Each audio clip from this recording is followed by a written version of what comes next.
محترم حضرات، دینی اور ایمانی بھائیوں، دوستوں اور بزرگوں،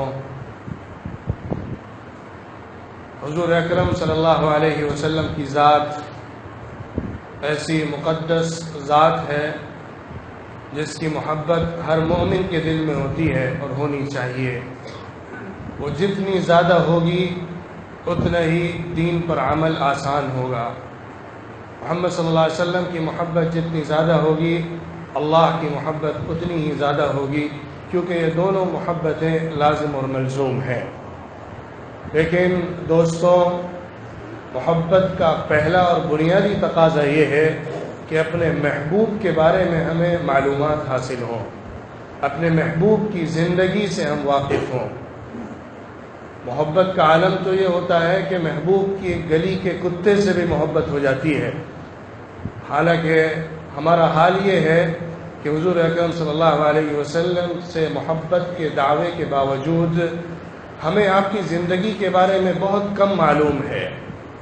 ہماری عمریں گزر جاتی ہیں، بڑھاپے تک پہنچ جاتے ہیں، لیکن حضور اکرم صلی اللہ علیہ وسلم کی زندگی کیا تھی، کیسی تھی، کیسے آپ رہے، کیسے آپ مکہ مکرمہ میں جیے، مدینہ منورہ میں کیسے آپ نے زندگی گزاری، اس سلسلے میں ہمیں معلومات نہیں ہوتی، نہ ہم نے مطالعہ کیا ہوتا ہے، نہ اس سلسلے میں ہم نے لیکچرز کو سنا ہوتا ہے کہ ہمیں معلوم ہو سکے کہ اللہ کے رسول صلی اللہ علیہ وسلم کی زندگی کیسے گزری ہے۔ دوستوں، آج کی گفتگو میں مختصراً حضور اکرم صلی اللہ علیہ وسلم کی زندگی کا ایک خاکہ، حضور اکرم صلی اللہ علیہ وسلم کی ولادت سے لے کر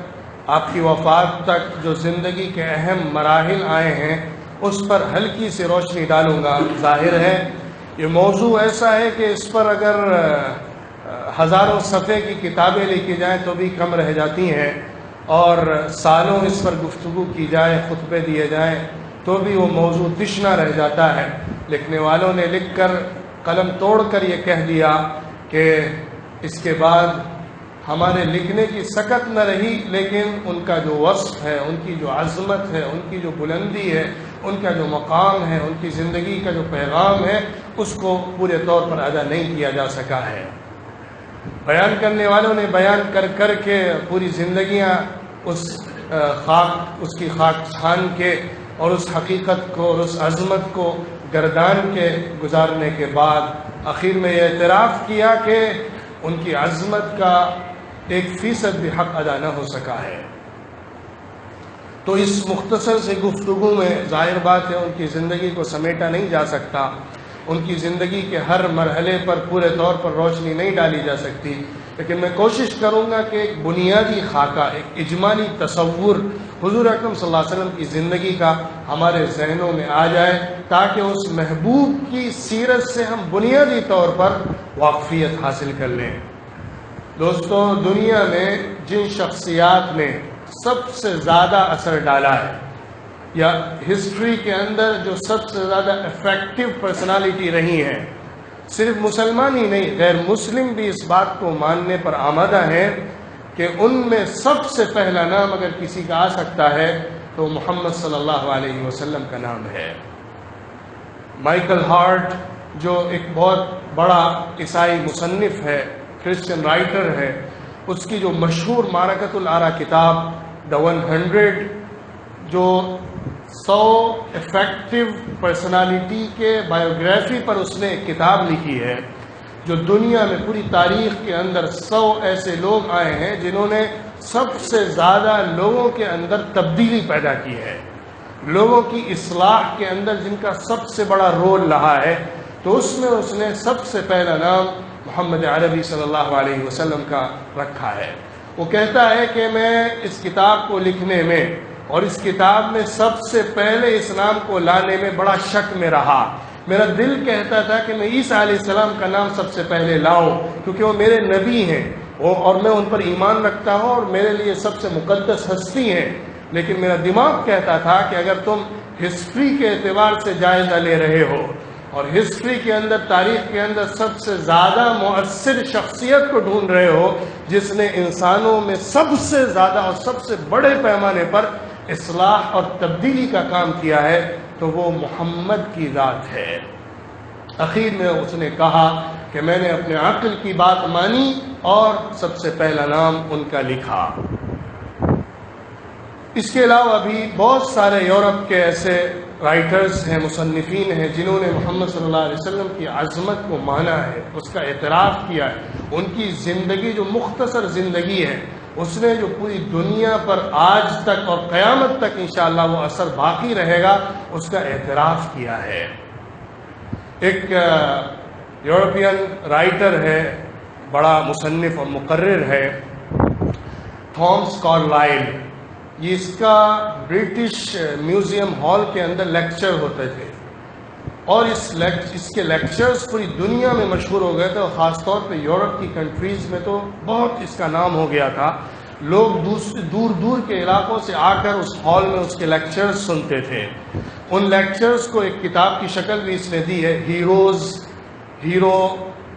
ورشپ، اس نام سے اس نے ان لیکچرز کو جمع کیا۔ غالباً 6 لیکچرز ہیں بڑے بڑے جن کو اس میں جمع کیا گیا ہے۔ یہ دا ہیروئک ان ہسٹری، اس عنوان سے ایک اس نے ڈیٹا تیار کیا، اس نے ایک تاریخ کا مطالعہ کر کے ایک نچوڑ حاصل کیا، جس کی بنیاد پر اس نے دنیا میں تاریخ کے اندر جو ہیرو گزرے ہیں، جو بڑے بڑے مختلف فیلڈ کے اندر ہیرو آئے ہیں، ان پر لیکچر دیا اور تعارف کرایا۔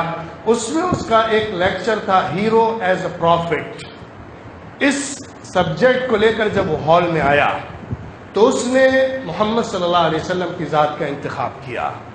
جب اس نے محمد صلی اللہ علیہ وسلم کا نام لیا کہ ایز اے پروفٹ، ہیرو کے طور پر میں ان کو پیش کر رہا ہوں، تو لوگوں نے ہنگامہ شروع کر دیا، کیونکہ آڈینس جو تھے وہ کرسچنس تھے، وہ خود بھی کرسچن تھا۔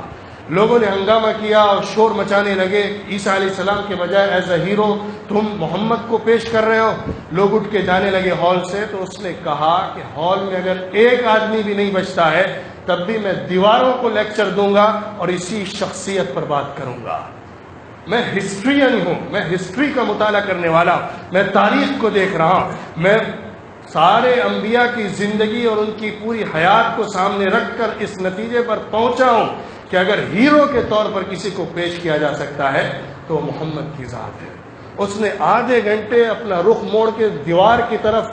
رخ کر کے بات کی اور لیکچر دیا، یہاں تک کہ لوگوں نے اس کی جب باتیں سنی، اس کا جو مغز تھا، اس کے اس لیکچر کے اندر جو دلیلیں تھیں، اس کو سنا تو لوگ واپس آئے اور پھر اس نے اپنا لیکچر مکمل کیا۔ یہ میں نے 1-2 مثالیں آپ کو دیں تاکہ اس کا احساس ہو کہ محمد صلی اللہ علیہ وسلم کی ذات ہم مسلمانوں کے لیے مقدس ہونے کی حیثیت سے صرف عظیم نہیں ہے، بلکہ ساری معتدل اور منصف دنیا کے سامنے کوئی شخصیت، کوئی پرسنالٹی اگر مثال کے طور پر دی جا سکتی ہے جس نے پوری دنیا میں سب سے زیادہ لوگوں کے اندر تبدیلی اور اصلاح کا کام کیا ہے، وہ محمد صلی اللہ علیہ وسلم کی ذات ہے۔ حضور اکرم صلی اللہ علیہ وسلم کی ولادت مکہ مکرمہ میں ہوئی۔ آپ کے والد عبداللہ کا انتقال آپ کی ولادت سے کچھ مہینے پہلے ہی ہو گیا تھا۔ آپ کی والدہ آمنہ تھیں جن کے بطن اطہر سے حضور اکرم صلی اللہ علیہ وسلم کی ولادت ہوئی۔ 571واں سال تھا عیسوی جس میں آپ صلی اللہ علیہ وسلم دنیا میں تشریف لائے۔ دوشنبے کا دن تھا، 9 ربیع الاول کی تاریخ تھی۔ صحیح تحقیقی بات یہ ہے کہ حضور اکرم صلی اللہ علیہ وسلم کی ولادت 9 ربیع الاول کو ہوئی ہے، نہ کہ 12 ربیع الاول کو۔ یقیناً دونوں طرح کے مورخین کی رائے ہے، لیکن تحقیق کی جو بات ہے، جو علماء نے بڑی تحقیق کے ساتھ کتابیں لکھی ہیں اور اس کو پوری صدیوں کی تاریخ نکال کر جو مطالعہ کیا ہے، وہ اس نتیجے پر پہنچے ہیں کہ محمد صلی اللہ علیہ وسلم کی ولادت دوشنبے کے دن میں جو ہوئی ہے، وہ دن 9 ربیع الاول کا ہی ہو سکتا ہے، 12 کا نہیں ہو سکتا، کیونکہ 12 کو دوشنبہ نہیں ہو سکتا۔ اور صحیح حدیث میں آیا ہے کہ اللہ کے رسول صلی اللہ علیہ وسلم نے فرمایا، میں دوشنبے کے دن پیدا ہوا ہوں، میں منڈے کے دن پیدا ہوا ہوں، اور اسی لیے میں اس دن روزہ رکھتا ہوں۔ تو حضور اکرم صلی اللہ علیہ وسلم کی ولادت 9 ربیع الاول کو ہوئی۔ آپ صلی اللہ علیہ وسلم پروان چڑھنے لگے، دائی حلیمہ سعدیہ رضی اللہ عنہا کے ساتھ گئے، 4 سال ان کے ہاں رہے، پھر واپس آئے اپنی والدہ کے ساتھ 2 سال رہے۔ ان 2 سالوں کے درمیان اپنی والدہ کی شفقتیں حاصل کیں، لیکن جب 6 سال کے ہوئے تو آپ کی والدہ آمنہ کا بھی انتقال ہو گیا۔ اس کے بعد آپ اپنے دادا کی کفالت میں آ گئے، جو عبد المطلب آپ کے دادا تھے، محمد ابن عبداللہ ابن عبد المطلب ابن ہاشم۔ آپ کے والد عبداللہ، آپ کے دادا عبد المطلب، اور دادا کے والد ہاشم ہیں، اور یہ پورا خاندان ہاشمی خاندان کہلاتا ہے۔ اپنے دادا عبد المطلب کے ساتھ اللہ کے رسول صلی اللہ علیہ وسلم رہے، ان کی سرپرستی میں، ان کی نگرانی میں، ان کی کفالت میں 2 سال ان کی کفالت میں رہ کر جب 8 سال کے ہوئے تو دادا کا بھی انتقال ہو گیا۔ اس کے بعد آپ اپنی چچا کی کفالت میں آ گئے، جو ابو طالب تھے۔ ابو طالب آپ کے چچا تھے، عبداللہ کے بھائی تھے۔ دوسرے اور بھی آپ صلی اللہ علیہ وسلم کے چچا ہیں، ان میں ابو طالب چچا کی ذمہ داری میں محمد صلی اللہ علیہ وسلم آئے عبد المطلب کے بعد۔ محمد صلی اللہ علیہ وسلم کی ولادت سے ہی نورانی ماحول پیدا ہوا، نور کو محسوس کیا گیا۔ اماں آمینہ نے اس نور کو پایا جو ان کے پیٹ سے نکلا، اور انہوں نے کہا کہ مجھے ولادت کی کوئی تکلیف محسوس نہیں ہوئی۔ عبد المطلب نے آپ کا نام محمد رکھا، جو کہ عرب میں کسی کا نام نہیں تھا۔ لوگ حیران ہوئے کہ محمد کیسا نام ہے،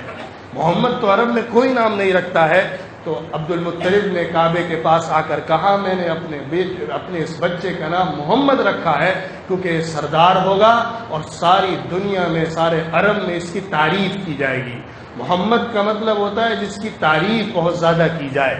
احمد کا مطلب ہوتا ہے جس کی تعریف بہت زیادہ کی جائے۔ محمد صلی اللہ علیہ وسلم کی تعریف رہتی دنیا تک کی جا رہی ہے، تو یہ نام بھی اللہ کی طرف سے منتخب ہوا تھا اور عبد المطلب کو الہام ہوا تھا اور انہوں نے یہ نام رکھا تھا۔ ابو طالب کی سرپرستی میں ایک طویل عرصے تک حضور اکرم صلی اللہ علیہ وسلم رہے ہیں۔ 12 سال کے جب ہوئے تو ابو طالب آپ کو لے کر شام میں تجارتی سفر پر گئے۔ وہاں پہ جو ایک راہب تھا، اس نے حضور اکرم صلی اللہ علیہ وسلم کو دیکھا تو اندازہ لگایا کہ اس کی شان بہت عظیم ہونے والی ہے، تو ابو طالب سے کہا کہ آپ اس کو واپس لے جائیے، آپ شام نہ لے جائیے، مجھے لگتا ہے کہ لوگ اگر اس کو پہچان لیں گے تو چھوڑیں گے نہیں۔ کیونکہ جب حضور اکرم صلی اللہ علیہ وسلم چل رہے تھے تو آپ کے اوپر جو ایک بادل کا ٹکڑا تھا وہ آپ کے ساتھ ساتھ چل رہا تھا، اور اس شخص نے جو راہب تھا اپنی کتابوں کی بنیاد پر حضور اکرم صلی اللہ علیہ وسلم کے اندر وہ چیزیں محسوس کی جو ایک نبی کے اندر ہونی چاہیے یا ایک عظیم انسان کے اندر ہو سکتی ہیں، جس کی بنیاد پر اس نے یہ کہا۔ پھر اس کے بعد ضرورت کے تحت حضور اکرم صلی اللہ علیہ وسلم تجارتی سفر کرتے رہے، یہاں تک کہ جب 25 سال کے ہوئے تو حضرت خدیجہ رضی اللہ عنہا، جو مکے کی بڑی شریف، عفیف، عزت والی اور بڑی عظمت والی اور بڑی نام والی اور بڑی مال والی عورت تھیں، انہوں نے اپنے تجارتی سامان کے لیے محمد صلی اللہ علیہ وسلم کو ہائر کیا، ان کو لیا کہ وہ تجارتی سامان لے کر شام جائیں اور تجارتی اس سفر کو پورا کر کے آئیں اور فائدہ آدھا آدھا تقسیم کیا جائے۔ محمد صلی اللہ علیہ وسلم تشریف لے کے گئے، حضرت خدیجہ کے غلام بھی آپ کے ساتھ تھے، پورا سفر کیا، سفر کر کے واپس آئے۔ غلام کے ذریعے سے حضرت خدیجہ رضی اللہ عنہا کو حضور اکرم صلی اللہ علیہ وسلم کی زندگی کا پتہ چلا، کیسی امانت داری، کیسی صفائی ستھرائی، کیسی سچائی کے ساتھ اس نے معاملے کیے ہیں جا کر، اور خوب تجارت میں نفع لے کر واپس آئے ہیں۔ تو حضرت خدیجہ کا دل مائل ہوا اس شخصیت کے لیے کہ ان کو اپنے شوہر کے طور پر قبول کریں، جبکہ حضرت خدیجہ کے لیے مکہ مکرمہ کے بڑے بڑے سرداروں نے اپنے رشتے دیے تھے، لیکن انہوں نے قبول نہیں کیا تھا۔ انہوں نے خود بڑھ کر حضور اکرم صلی اللہ علیہ وسلم کو رشتہ دیا۔ حضور اکرم صلی اللہ علیہ وسلم نے حضرت عباس رضی اللہ عنہ کے واسطے سے اپنا ایک رشتہ قائم کیا حضرت خدیجہ رضی اللہ عنہ سے، جس کے بعد وہ آپ کی زوجیت میں آ گئی۔ 15 سال حضرت خدیجہ رضی اللہ عنہ کے ساتھ گزارے۔ جب آپ صلی اللہ علیہ وسلم 40 سال کے ہونے لگے، اس سے پہلے 35 سال کے جب ہوئے تو اس وقت کعبہ مقدسہ کو دوبارہ تعمیر کیا گیا۔ کعبے کی عمارت ڈھا کر اس کو نئے طور پر قریش کے لوگوں نے تعمیر کیا، تو اس میں حضور اکرم صلی اللہ علیہ وسلم خود شریک ہوئے،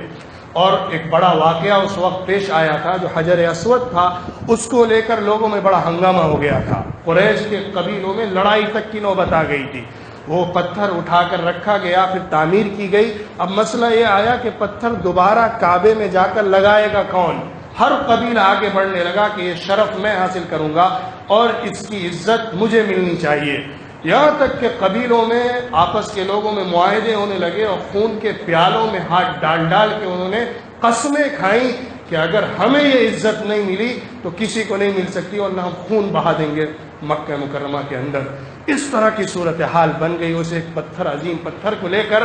یہاں تک کہ بات اس نتیجے پر پہنچی کہ محمد صلی اللہ علیہ وسلم ایک ایسی شخصیت ہے جن پر ہم سب کو اعتماد ہے،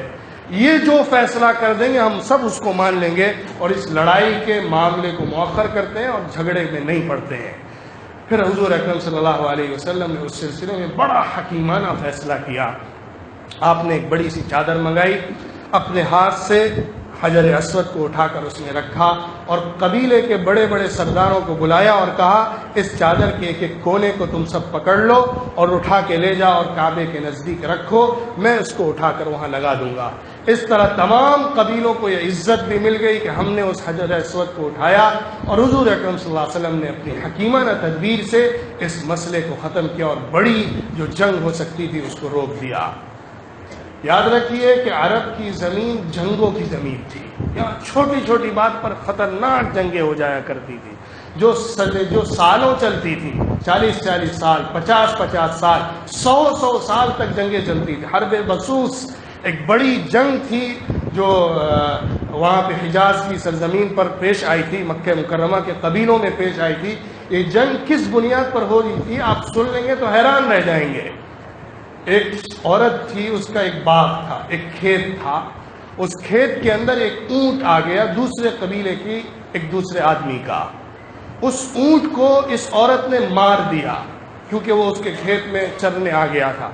اس کی وجہ سے اس قبیلے کا آدمی جس کا وہ اونٹ تھا وہ آیا اور اس نے آ کے اس عورت کی چھاتی کاٹ دی، اس کا سینہ چاک کر دیا اور ایک نئی جنگ چھیڑ دی، جس کے نتیجے میں دونوں قبیلوں میں یہ جنگ 120 سال تک چلی تھی۔ اس چھوٹے سے سبب کی بنیاد پر 120 سال تک آپس میں جنگ چلی ہے، نسلیں ختم ہو گئی اور جنگ چلتی رہی۔ حرب فجار ہو اور حرب بعاث ہو، کتنی جنگیں ہیں، داحس اور غبرہ کی جنگ ہے، گھوڑوں کے آپس میں ایک دوسرے سے آگے بڑھ جانے کی وجہ سے، اونٹوں کے پانی پہلے پی لینے کی وجہ سے جو جنگیں ان کے درمیان ہوئی ہیں وہ سالوں سال چلی ہیں۔ ایسی جنگجو اور ایسی عزت کے لیے لڑنے والی یہ قوم تھی۔ حضور اکرم صلی اللہ علیہ وسلم کی شخصیت 40 سال کی عمر تک پہنچ رہی تھی، لیکن یہ شخصیت پورے مکہ مکرمہ میں کے قبیلوں کے درمیان بڑی معزز، بڑی عزت والی، بڑی عظمت والی، بڑی احترام والی تھی، اور یہ لقب بلکہ یہ لقب ہر زبان پر طاری ہو گیا تھا حضور اکرم صلی اللہ علیہ وسلم کے لیے، الصادق الامین،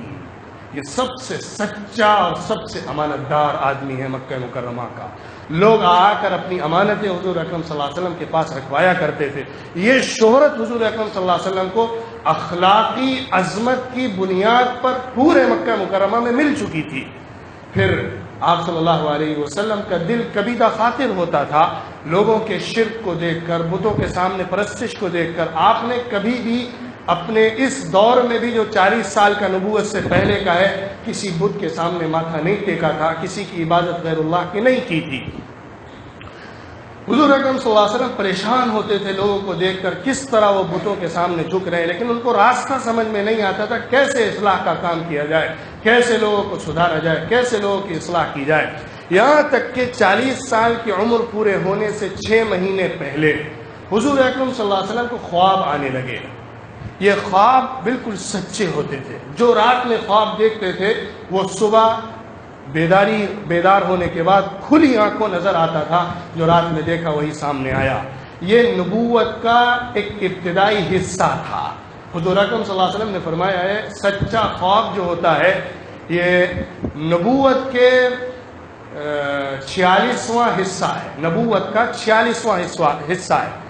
اگر نبوت کے 46 حصے کیے جائیں تو ایک حصہ نبوت کا جو ہوتا ہے وہ سچا خواب کا ہے، کیونکہ 6 مہینے کا جو پیریڈ ہے، 23 سال کے آپ صلی اللہ علیہ وسلم کی پوری نبوت کی زندگی میں وہ رؤیا صادقہ کا دور تھا، جس میں حضور اکرم صلی اللہ علیہ وسلم کو سچے خواب دکھتے تھے۔ پھر آپ صلی اللہ علیہ وسلم کو لوگوں سے تھوڑا پریشانی محسوس ہونے لگی تو آپ اکیلے جا کر تنہائی میں مراقبے کرنے لگے۔ انہی غاروں میں سے جہاں جا کر آپ صلی اللہ علیہ وسلم راتیں اور دن گزارا کرتے تھے غار حرا تھا، جہاں آپ صلی اللہ علیہ وسلم جا کر مراقبے کرتے تھے، اپنے رب کو یاد کرتے تھے، لوگوں کی ہدایت کی دعائیں کرتے تھے۔ اسی موقع پر ایک دن حضرت جبریل امین علیہ الصلاۃ والسلام تشریف لاتے ہیں اور حضور اکرم صلی اللہ علیہ وسلم پر پہلی وحی نازل ہوتی ہے، جس کے بعد آپ کو نبی بنا لیا جاتا ہے۔ یہ 610 عیسوی کا سال تھا، آپ صلی اللہ علیہ وسلم کی نبوت کے 40 سال گزر گئے تھے جب غار حرا میں حضرت جبریل امین علیہ الصلاۃ والسلام آئے ایک انسان کی شکل میں، اور آ کر ان سے کہا پڑھو۔ وہ جنت کے ایک ریشم کے کپڑے کے اندر اقرأ بسم ربک الذی خلق کی آیات لکھ کر لائے تھے، اور وہ دکھا رہے تھے اور کہہ رہے تھے پڑھو، جیسا کہ ایک روایت میں ملتا ہے، کیونکہ حضور اکرم صلی اللہ علیہ وسلم کو پڑھنا نہیں آتا تھا، کوئی لکھی ہوئی چیز دیکھ کر پڑھ نہیں سکتے تھے، کوئی اگر کچھ پڑھ کے سنا رہا ہے تو اس کو دوہرا سکتے تھے، لیکن لکھی ہوئی چیز کو پڑھنے کا علم نہیں تھا۔ انہوں نے کہا پڑھو، حضور اکرم صلی اللہ علیہ وسلم نے فرمایا ما انا بقارئ، میں پڑھا لکھا نہیں ہوں، میں پڑھنا نہیں جانتا ہوں۔ تو انہوں نے آپ صلی اللہ علیہ وسلم کو معانقہ کیا، آپ صلی اللہ علیہ وسلم کو دبوچا اور آپ کے سینے کو اپنے سینے سے لگا کر کس کے بھینچا، لگتا تھا کہ پسلیاں ایک دوسرے میں گھس جائیں گی۔ پھر چھوڑا اور کہا پڑھو، تو آپ صلی اللہ علیہ وسلم نے فرمایا میں پڑھا ہوا نہیں ہوں۔ پھر دوبارہ انہوں نے ایسا کیا، تیسری بار جب ایسا کر لیا اس کے بعد خود پڑھنا شروع کیا حضرت جبریل علیہ السلام نے، اور آپ صلی اللہ علیہ وسلم نے اس کو دہرانا شروع کیا۔ اقرأ باسم ربک الذی خلق خلق الانسان من علق اقرأ وربک الاکرم الذی علم بالقلم علم الانسان ما لم يعلم۔ یہ 5 آیتیں تھیں جو پہلی آیات ہیں قرآن کریم کی نازل ہونے والی، جس کا مفہوم یہ ہے پڑھیے اپنے رب کے نام سے جس نے آپ کو پیدا کیا، جس نے انسان کو پیدا کیا، ایک خون کے لوتھڑے سے، ایک جمے ہوئے خون کے لوتھڑے سے پیدا کیا۔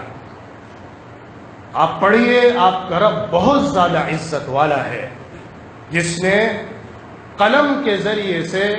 لوگوں کو علم دیا ہے اور انسان کو وہ سب کچھ سکھایا ہے جو اسے معلوم نہیں تھا۔ یہ علم کی جو پہلی بنیاد ڈالی گئی ہے وحی کے اندر، اسی کی بنیاد پر حضور اکرم صلی اللہ علیہ وسلم کی پوری نبوت کی عمارت کھڑی ہوتی ہے۔ حضور اکرم صلی اللہ علیہ وسلم نے فرمایا بعثت معلما، مجھے استاد بنا کر مبعوث کیا گیا، مجھے نبی بنایا گیا ہے کہ میں معلم ہوں، لوگوں کو تعلیم دینے والا ہوں، لوگوں کو ایجوکیٹ کرنے والا ہوں، لوگوں کو علم صحیح تک پہنچانے والا ہوں۔ یہ میری بعثت کا مقصد ہے، اور پہلی وحی بھی اسی مقصد کو واضح کرتی ہے۔ حضور اکرم صلی اللہ علیہ وسلم کے اوپر یہ جو عظیم امانت اتری تھی، حضور اکرم صلی اللہ علیہ وسلم اس کو برداشت کرنے کی ہمت نہیں پا رہے تھے، بڑی مشکل سے اس پہاڑ سے اترتے ہوئے گھر پہنچے، اماں خدیجہ سے کہا کہ مجھے چادر اڑا دو، زملونی زملونی، مجھے کپ کپی محسوس ہو رہی ہے، مجھے ٹھنڈ لگ رہی ہے۔ تو انہوں نے پوچھا ماجرا کیا ہوا؟ حضرت خدیجہ رضی اللہ عنہا کو آپ صلی اللہ علیہ وسلم نے پوری کہانی سنائی، کیسے ایک شخص آیا، اس نے مجھ سے اس طرح پڑھنے کو کہا، مجھے اپنے بارے میں ڈر لگ رہا ہے کہ میں اس کو برداشت کر پاؤں گا کہ نہیں برداشت کر پاؤں گا، میں کیسے اس ذمہ داری کو اٹھا پاؤں گا، کیا ہو رہا ہے مجھے سمجھ میں نہیں آ رہا۔ تو حضرت خدیجہ نے کہا آئیے، میرے ایک بھائی ہیں ورقہ ابن نوفل، جو پچھلی کتابوں کو جاننے والے اور علم والے ہیں، ان کے پاس چلتے ہیں، ان سے پوچھتے ہیں معاملہ کیا ہے۔ وہ حضور صلی اللہ علیہ وسلم کو لے کر ورقہ ابن نوفل کے پاس آئیں اور ان سے حضور اکرم صلی اللہ علیہ وسلم نے اپنی پوری کہانی سنائی کہ کیا واقعہ پیش آیا۔ ورقہ ابن نوفل نے کہا خدا کی قسم اگر تم جیسا بتا رہے ہو سچ ہے تو یہ وہی ناموس ہے جو تمہارے پاس آیا ہے جو اس سے پہلے موسیٰ اور عیسیٰ کے پاس آیا تھا، یہ وہی فرشتہ ہے جس نے آ کے تمہیں یہ تعلیم دی ہے جو اس سے پہلے موسیٰ اور عیسیٰ کے پاس آ چکا تھا۔ پھر حضور اکرم صلی اللہ علیہ وسلم کو ایک عرصے کے بعد دوبارہ وحی نازل ہوئی، یا ایھا المزمل یا ایھا المدثر قم فانذر، اے چادر اڑ کر لیٹنے والے کھڑے ہو جاؤ، اب مشن میں لگ جانا ہے، اب بعثت کے بعد دعوت کے مہم کو لے کر اٹھ جانا ہے، اب سونا نہیں ہے، آرام نہیں کرنا ہے، اب پریشان نہیں ہونا ہے، اب اس کام کو لے کر کود جانا ہے میدان عمل میں اور سارے انسانوں کو جگانا ہے۔ اس کے بعد حضور اکرم صلی اللہ علیہ وسلم نے دعوت کا کام شروع کیا۔ اپنے قریبی لوگوں سے پہلے دعوت کا آغاز کیا گیا۔ عورتوں میں سب سے پہلے حضرت خدیجہ رضی اللہ عنہ اسلام لائیں، بڑوں میں عمر درازوں میں حضرت ابو بکر رضی اللہ عنہ سب سے پہلے اسلام لائے، بچوں میں سب سے پہلے حضرت علی رضی اللہ عنہ اسلام لائے جو 110 سال کے تھے اور حضور اکرم صلی اللہ علیہ وسلم کی کفالت میں تھے اور ابو طالب کے بیٹے تھے۔ اور آزاد کیے ہوئے غلاموں میں سب سے پہلے حضرت زید ابن حارثہ رضی اللہ عنہ مسلمان ہوئے جو آپ صلی اللہ علیہ وسلم کے غلام تھے، آپ نے ان کو آزاد کر دیا تھا۔ اور دوسرے غلاموں میں سب سے پہلے غلام جو اسلام لائے وہ حضرت بلال رضی اللہ تعالی عنہ تھے۔ اس کے بعد دھیرے دھیرے دعوت کا عمل ان لوگوں کے ذریعے سے پھیلنے لگا۔ حضرت ابو بکر رضی اللہ عنہ نے اس مشن کو لے کر کام آگے بڑھایا، اپنے متعلقین میں دعوت کو آگے بڑھایا، یہاں تک کہ 40-50 لوگ ان 3 سالوں کے اندر ان کے ذریعے سے صرف مسلمان ہو گئے۔ دھیرے دھیرے چند لوگ حضور اکرم صلی اللہ علیہ وسلم سے مل کر مسلمان ہوتے رہے۔ 3 سال کے درمیان حضور نے اپنے خاندان والوں کو مخاطب بنایا، ان تک دعوت کو پورے طور پر رکھا۔ پھر 3 سال کے بعد اللہ کی طرف سے حکم آیا فاصدع بما تؤمر، اب آپ اس دعوت کا کھلے طور پر اعلان کیجئے، اب کھلے طور پر اس دعوت کو بیان کرنا ہے۔ جس کے بعد حضور اکرم صلی اللہ علیہ وسلم صفا کی پہاڑی پر چڑھے اور وہاں سے یا صباحا کا نعرہ لگایا، جو نعرہ ہوتا تھا ایک جنگ کے اعلان کا، جس نعرے کے بعد بہت اہم خبر سنائی جاتی تھی۔ پورے مکے کے لوگ اس پہاڑ کے آس پاس آ کر جمع ہو گئے، صبح کا وقت تھا اور یا صباحا کا نعرہ لگ رہا تھا۔ محمد صلی اللہ علیہ وسلم نے دیکھا جب سب لوگ آ گئے ہیں مختلف قبیلوں کے، آپ نے فرمایا اے مکے والوں، اگر میں تم سے کہوں کہ اس پہاڑ کے پیچھے فلاں لشکر آ کر تم پر حملہ کرنے والا ہے، غطفان کا لشکر آ کر حملہ کرنے والا ہے، تم مانو گے اس بات کو؟ تو انہوں نے کہا ہم کیسے نہیں مانیں گے، آپ تو سچے ہیں، امانت دار ہیں، آپ جو بات کہیں گے وہ سچ کہیں گے۔ تو آپ صلی اللہ علیہ وسلم نے فرمایا انا النذیر العریان، میں کھلے طور پر تمہیں ڈرانے کے لیے آیا ہوں۔ ایک عالم ہے، میں جہنم کی آگ کو دیکھ رہا ہوں، اس سے بچانے کے لیے میں تمہیں آیا ہوں، میں آخرت کی خبر دینے کے لیے تم کو آیا ہوں۔ جب یہ اعلان حضور اکرم صلی اللہ علیہ وسلم نے لوگوں کے سامنے رکھا تو لوگ پریشان ہوئے، کون سی خبر ہے، یہ کون سا معاملہ ہے جس کو لے کر یہ شخص ہم سب کو جمع کر کے اعلان کر رہا ہے۔ اسی موقع پر ابو لہب نے ایک آواز لگائی تبا لک سائر اليوم لہذا جمعتنا، پورا دن تیرا برباد ہو جائے اس کے لیے جمع کیا۔ ہم سب اپنی دکانوں کو جا رہے تھے، اپنی کاموں کے لیے نکل رہے تھے، اپنے بزنس کے لیے باہر جا رہے تھے اور تم نے ہمارا وقت برباد کر کے یہاں اس چیز کے لیے بلایا، چلو سب اپنے اپنے کام میں نکل جاؤ۔ اس نے اس طرح کہہ کے لوگوں کو بکھیر دیا اور لوگ وہاں سے ہٹ گئے۔ لیکن علی الاعلان دعوت کا آغاز اس صفا کی پہاڑی سے ہو گیا۔ اس کے بعد پھر حضور اکرم صلی اللہ علیہ وسلم نے قبیلوں کو دعوت دینا شروع کیا، مختلف قبیلے جو حج کے لیے آتے تھے ان کو دعوت دی، خاص طور پہ مکے کے لوگوں کو دعوت کا مرکز بنایا، مکے کے لیڈروں سے الگ الگ ملاقاتیں کی، انفرادی ملاقات کی، اجتماعی ملاقات کی، کعبے کے قریب جا کر اعلانات کیے، لوگوں کو نصیحتیں کی، الگ الگ میٹنگ کر کے لوگوں کو سمجھایا، لوگوں کے وفود آپ کے پاس آئے، مکے کے لیڈروں کی طرف سے قاصدین بھیجے گئے، ان سے ڈائیلاگ کیا گیا، ان سے بات کی گئی، پورے طور پر آپ صلی اللہ علیہ وسلم نے دعوت کو رکھا۔ چند لوگ اکا دکا، ان میں بھی خاص طور پہ وہ جو مکہ مکرمہ کے بڑے دبے ہوئے لوگ تھے، کمزور لوگ تھے، غریب لوگ تھے، فقیر لوگ تھے، غلام لوگ تھے، وہ اسلام کی طرف آنے لگے۔ اسی موقع پر حضرت یاسر بھی آئے، یاسر بھی آئے، عمار بھی آئیں اور حضرت عمار رضی اللہ تعالی عنہ آئے۔ یہ پورا خاندان اسلام میں آیا جو غلاموں کا خاندان تھا۔ بلال رضی اللہ عنہ شروع میں اسلام لا چکے تھے، اور بھی اس طرح کے بہت سارے وہ لوگ جو اسلام کو سمجھ رہے تھے وہ اسلام میں داخل ہو رہے تھے، یہاں تک کہ نبوت کے 5 سال ہو گئے۔ دعوت اب علی الاعلان شروع ہو گئی، لیکن اس کے بعد زبردست ریئیکشن ہوا۔ جب دعوت علی الاعلان شروع ہوئی تو مکے کے لیڈروں کی طرف سے زبردست ریئیکشن کا سامنا کرنا پڑا، غلاموں کو، کمزور طبقے کے لوگوں کو، اور مکے کے ریت میں رگڑ دیا گیا، ان کے خون سے مکہ مکرمہ کی گلیوں کو بھر دیا گیا اور ان کو اس طرح زد و کوب کیا گیا، اس طرح سزائیں دی گئیں جس کا تصور کر کے رونگٹے کھڑے ہو جاتے ہیں۔ یہاں تک کہ جب 5 سال ہو گئے نبوت کے تو اللہ کی طرف سے اجازت ملی حبشہ کی طرف ہجرت کرنے کی۔ حضور اکرم صلی اللہ علیہ وسلم نے صحابہ کو حبشہ کے علاقے میں ہجرت کی اجازت دی، جس کے نتیجے میں کچھ لوگ گئے۔ اس کے بعد دوبارہ اگلے سال آپ صلی اللہ علیہ وسلم نے ایک بڑی تعداد کو روانہ فرمایا، 80 کے قریب لوگ جو حبشہ ہجرت کر کے گئے۔ اس میں حضرت عثمان رضی اللہ تعالی عنہ بھی تھے، حضرت ابو بکر رضی اللہ عنہ بھی نکلے تھے، لیکن پھر وہ واپس آ گئے تھے۔ اس طرح حضور اکرم صلی اللہ علیہ وسلم کی دعوت مکہ مکرمہ میں جمنے لگی، لوگوں تک پہنچنے لگی، لیکن اس دعوت کے نتیجے میں جو مخالفت کا سامنا کرنا پڑا وہ بڑا شدید تھا۔ جو شخص پوری قوم کے نزدیک آنکھوں کا تارا تھا، جو شخص سارے قبیلوں کے نزدیک سب سے معتبر شخصیت والا آدمی تھا، اس کے خلاف بڑے بڑے لیڈران آ کر اس طرح سے بیان بازیاں کرنے لگے اور ان کے خلاف ایسا محاذ بنا دیا گیا گویا کہ وہ مکے کا سب سے بڑا مجرم انسان ہو۔ ساحر کہا گیا، جھوٹا کہا گیا، جادوگر کہا گیا، کاہن کہا گیا، اور جو کچھ تہمت لگائے جا سکتے تھے اس عظیم شخصیت پر مکے میں اپنے خاندان کے اور اپنے قبیلے کے لوگوں کی طرف سے وہ سارے الزامات لگائے گئے، لیکن بڑی پامردی کے ساتھ حضور اکرم صلی اللہ علیہ وسلم اس دعوت کے کام کو بڑھاتے رہے، لوگوں کو سمجھاتے رہے، باہر سے آنے والوں تک بھی دعوت پہنچاتے رہے، یہاں تک کہ جب نبوت کے 7 سال ہو گئے، نبوت ملنے کے بعد جب 7واں سال تھا، اس وقت ایک زبردست مہم کے تحت حضور اکرم صلی اللہ علیہ وسلم کے خاندان کا اور آپ کے ساتھ جو اسلام لائے ہوئے لوگ تھے ان کا بائیکاٹ کیا گیا، سوشل بائیکاٹ، جو 3 سال تک چلا۔ 7 نبوت کے سال سے 10 نبوی سال تک حضور اکرم صلی اللہ علیہ وسلم کے ساتھ یہ 3 سالہ زبردست طریقے پر بائیکاٹ کیا گیا، جس میں شادی بیاہ، تجارت، کھانا پینے کا لین دین، ایک دوسرے کی خوشی اور غمی میں شریک ہونا، یہ سب بند کر دیا گیا، بلکہ یوں کہیے کہ ان کو محصور کر کے قید کر دیا گیا، جیل میں ڈال دیا گیا، جو شعب ابی طالب کے نام سے جانا جاتا ہے۔ ابو طالب کی جو ایک گھاٹی تھی جس کے نام سے وہ مشہور ہوئی، اس گھاٹی میں اس خاندان کو جو بنو ہاشم اور بنو المطلب کا خاندان تھا، ان دونوں کو وہاں پہ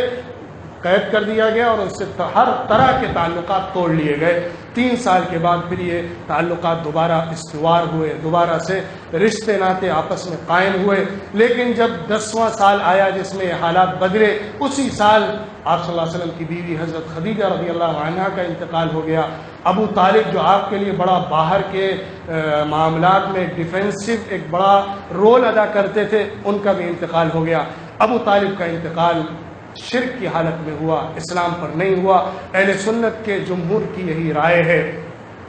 تو گھر کے اندر حضور صلی اللہ علیہ وسلم کے لیے جو سب سے بڑا سپورٹ تھا اور فائنینشیلی سب سے زیادہ سپورٹ تھا وہ حضرت خدیجہ رضی اللہ عنہا سے تھا، وہ بھی اٹھ گیا، اور باہر جو مکے کے لیڈروں کے سامنے ایک بڑا فیس بن کر حضور اکرم صلی اللہ علیہ وسلم کے دفاع میں آتے تھے ابو طالب، وہ بھی دنیا سے رخصت ہو گئے۔ ان کے ساتھ بھی مکے کے لیڈروں نے بڑی ڈائیلاگ کی کہ محمد سے کسی طرح اس معاملے کو سلجھا لیا جائے کہ وہ دعوت کو لوگوں کے سامنے نہ رکھے، اپنا جو عقیدہ ہے اپنے تک رکھے، لیکن لوگوں کے سامنے آ کے ہمارے معبودوں کو غلط سلط نہ کہا کرے۔ لیکن حضور اکرم صلی اللہ علیہ وسلم نے ابو طالب سے صاف کہہ دیا کہ اگر یہ لوگ میرے دائیں ہاتھ میں سورج اور بائیں ہاتھ میں چاند لا کر رکھ دیں، یہ تو کہہ رہے ہیں کہ ہم آپ کو دولت دے دیں گے، ہم آپ کو سب سے حسین عورت دے دیں گے، ہم آپ کو بادشاہ بنا دیں گے، اگر یہ چاند اور سورج بھی لا کر میرے ہاتھوں میں رکھ دیں تو بھی میں اپنی اس دعوت سے ذرہ برابر بھی پیچھے ہٹنے والا نہیں ہوں، یہاں تک کہ میری موت اسی راستے میں آ جائے۔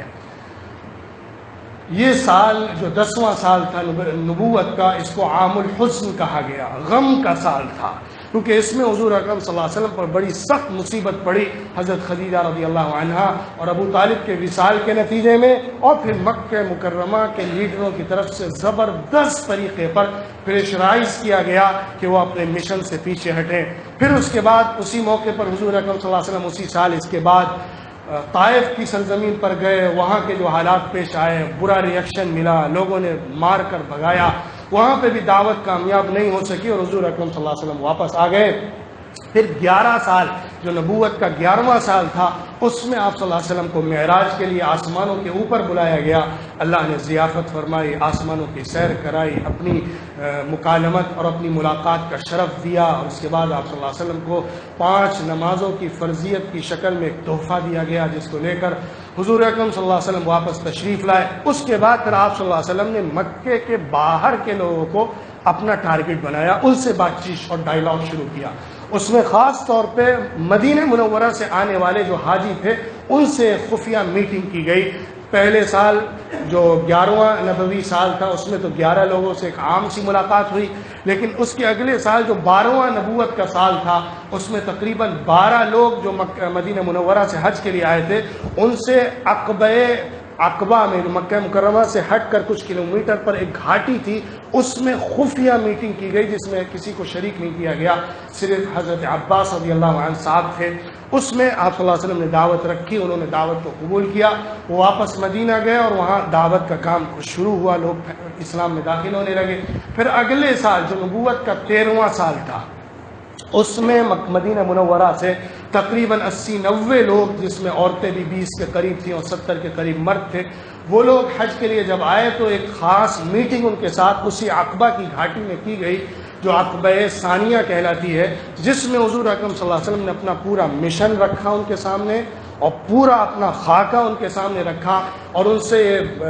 مطالبہ کیا کہ اگر تم ہمارا ساتھ دینے کے لیے تیار ہو تو ہم تمہارے پاس آنے کے لیے تیار ہیں، لیکن اس کے نتیجے میں تمہیں بڑی مشکلات جھیلنی پڑیں گی۔ ان لوگ اسی مقصد سے آئے تھے کہ اب اس دعوت کے مرکز کو مکہ مکرمہ سے منتقل کر کے اپنی زمین مدینہ منورہ میں اختیار کر لیا جائے، اور یہ پرپوزل لے کر حضور صلی اللہ علیہ وسلم کے سامنے وہ آئے تھے۔ حضور نے اس پرپوزل کو اللہ کے اذن سے، اللہ کی اجازت سے پسند فرمایا، قبول فرمایا، اور اعلان فرمایا کہ اب ہجرت مدینہ منورہ کی طرف ہوگی۔ صحابہ نے ہجرت شروع کر دی۔ پھر کچھ وقت کے بعد جب اکثر صحابہ ہجرت کر چکے تھے، حضور اکرم صلی اللہ علیہ وسلم نے بھی مدینہ منورہ ہجرت فرمائی۔ پھر یہ عہد جو مکی عہد تھا، جو بڑی جافشانی کا، پامردی کا، ہمت کا، قربانیوں کا،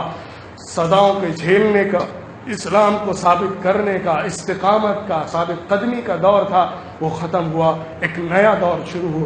شروع ہوا جو مدنی دور کہلاتا ہے۔ اس پر انشاءاللہ آئندہ گفتگو آئے گی۔ اللہ ہم سب کو عمل کی توفیق عطا فرمائے، سیرت کا صحیح پیغام اور اس کا صحیح نور عکس کرنے والا بنائے۔ وآخر دعوانا الحمد للہ رب العالمین۔